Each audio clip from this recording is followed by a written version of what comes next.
नमस्कार फ्रेंड्स, आज आहे मकर संक्रांती आणि आज मी माझा पहिला व्हिडिओ शूट करत आहे, जो की आहे तिळगुळाच्या वड्या.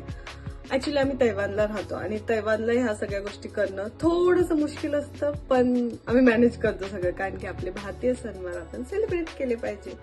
तर ऑफकोर्स सगळ्यांना माहिती असेल तरी सुद्धा मी रिपीट करते. आपल्याला लागतं तीळ, त्याच्यानंतर तूप, साजूक तूप असेल तर चांगली गोष्ट आहे.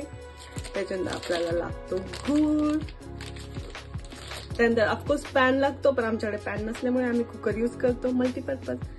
छोटा चम्मच, मोठा चम्मच आणि चाकू. आता आपण गॅस चालू करूया, कारण की आपल्याला आधी तीळ भाजून घ्यायची आहे. आमच्याकडे आहे इंडक्शन, आम्ही मोस्ट ऑफ द गोष्टी इंडक्शनवरच करतो. त्याच्यानंतर आपल्याला आपल्या अंदाजाप्रमाणे जसं लागतं त्याप्रमाणे तीळ घ्यायचे आहे. एवढी बस झाली आणि याला चांगलं खरपूस होईपर्यंत आपल्याला भाजून घ्यायचं आहे. पॅन खूप तापायचा नसतो, त्याच्यामुळे मी आधीच टाकलं, कारण की खूप तापला तर तीळ जळायची शक्यता असते.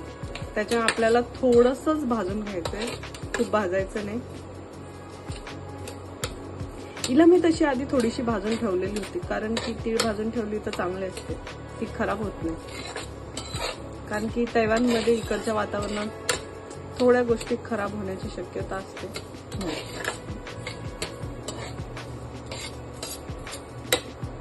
थोडं तुम्ही चेक करू शकता, जास्त गरम नाही, काळजी नका करू, माझा हात भाजलेला नाही.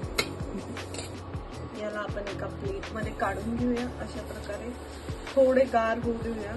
त्याच्या मी मोकळी प्लेट घेतलेली आहे. तुमच्याकडे नसेल तर तुम्ही छोटी प्लेट घेऊ शकता आणि अशा प्रकारे थोडंसं मोकळं ठेवू शकता त्याला, कारण की जेणेकरून त्याच्यातली थोडीशी वाफ मोकळी होईल. त्याला साईडला ठेवून देऊया आणि तोवर आपण आपला गॅस परत चालू करूया आणि तूप टाकूया. तूप मोजून घ्यायचं असं काही नाही, पण अंदाजात 3 ते 4 चमचे. माझ्याने 3 चमचे खूप आहे. आणि आपल्याला गुळ लागणार आहे, तर आपण गुळला कट करून घेऊया जोवर आपलं तूप तापतं. आता आपण अशा प्रकारे गुळ बारीक, जेवढा बारीक होईल तेवढा कट करून घेऊया. तैवानमध्ये गुळ भेटतो का असा प्रश्न जर तुम्ही विचाराल तर नाही भेटत. हा गुळ आम्ही इंडियामधून आणलेला आहे, जेव्हा आम्ही तिकडून आलो होतो, आणि पुरण वापरलंय. इथे गुळ शक्यतो, इथे वेगळं एक कोकोनटचं भेटतं, ज्याला म्हणू शकता की तुम्ही गुळासारखं असं थोडंसं.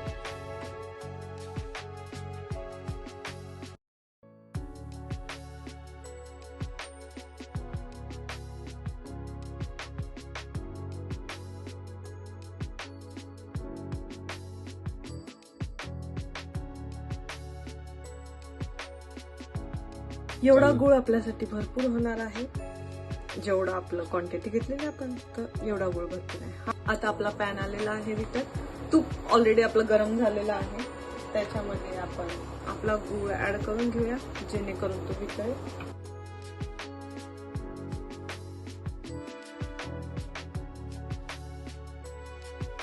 गुळ तुम्ही अंदाजात टाका, जसं तुम्हाला गोड योग्य वाटत असेल त्याप्रमाणे, जास्त कमी, कारण की प्रत्येकाची चव वेगवेगळी असते. गूळ पूर्ण मेल्ट करायचं आहे तुम्हाला याच्यामध्ये. त्याच्यानंतर ऑफकोर्स याला थोडा वेळ लागेल. हा माझा पहिला व्हिडिओ आहे, त्याच्यामुळे तुम्हाला असं वाटत असेल की अरे यांच्याकडे काही फक्त संक्रांतच करतात का? नाही, आम्ही सगळे सण सेलिब्रेट करतो, दिवाळी, होळी सगळं करतो, जसं इथं अवेलेबल असेल त्या गोष्टी. आता हे बघा, तुम्हाला दिसत असेल की गूळ मेल्ट व्हायला लागलेला आहे. पूर्ण मेल्ट होऊ द्यायचा, कुठेही एकही दाणा असा राहायला नाही पाहिजे. तुम्हाला वाटेल तर तुम्ही अजून गूळ याच्यामध्ये घालू शकता. माझ्याने अजून गूळ घातला तरी चालतो. आणि हो, हे पाणी सोडणं म्हणजे तेल सोडणार. हे बघा, तूप सुटतंय याला, याचा अर्थ गोष्टी आपल्या बरोबर चाललेल्या आहेत. आणि माझ्या अंदाजाने हा गूळ बऱ्यापैकी मेल्ट झालेला आहे, याला जाळायचं नाही आपल्याला. मी आता इंडक्शन बंद करते आणि याच्यामध्ये आता आपण आपली भाजलेली तीळ ऍड करून घेऊया. ही बघा, ही तीळ गार झालेली आहे, जी आपण भाजून घेतलेली होती. आपण ही तीळ याच्यात ऍड केलेली आहे. याला मिक्स करूया. तैवानला तीळ मिळते का असं जर तुम्ही विचाराल तर हो, तैवानला तीळ भेटते, पण तशी नाही जशी आपल्या इथे भेटते तशी. इथली तीळ थोडी, हे वरचं साल काढलेलं असतं त्याचं, त्याला साल नसतं, पांढरी दिसते. अशा प्रकारे हे आपण मिक्स करून घेतलेलं आहे. तुम्ही याचे लाडू पण करू शकता, तुम्ही याचं वड्या पण करू शकता, पण आज आपण वड्या करत आहोत, आज आपण लाडू नाही करत आहोत. ते झालेलं आहे. याच्यानंतर एका डिशला तुम्ही तूप लावून घ्यायचे. आता आपण प्लेटला तेल लावून घेऊया. ही आहे आपली प्लेट. आता आपण प्लेटला तेल लावून घेऊया.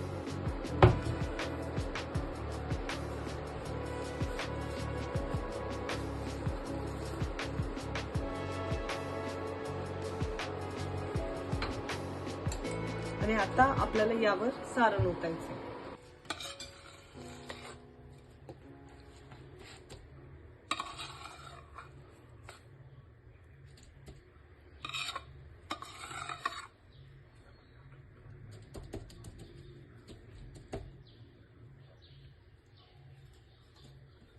हे झाल्यानंतर आपल्याला याला थापून घ्यायचे. थापण्यासाठी तुम्ही चमचा किंवा कोणत्याही गोष्टीचा वापर करू शकता. याला खालून तूप लावून घेतलेलं आहे. याला आपण जेवढं गोल करता येईल तेवढा गोल आकार द्यायचा प्रयत्न केलेला आहे. आणि याच्यानंतर थोडं गार झालं का याला खापा पाडून घ्यायचे.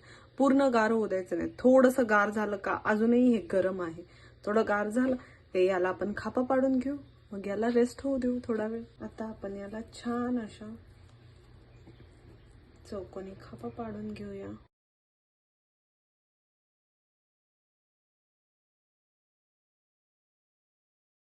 याला आपण आता रेस्ट व्हायला ठेवून देऊया. अशा प्रकारे आपल्या तिळाच्या वड्या बनवून रेडी झालेल्या आहेत. हे बघू शकता तुम्ही, एकदम खमंग आणि कुरकुरीत, खूपच छान. चला मग सगळ्यांना मकर संक्रांतीच्या खूप खूप शुभेच्छा. धन्यवाद. भेटूया परत लवकरच. थँक्यू. तिळगुळ घ्या, गोड गोड बोला. तिळगुळ घ्या, गोड गोड बोला.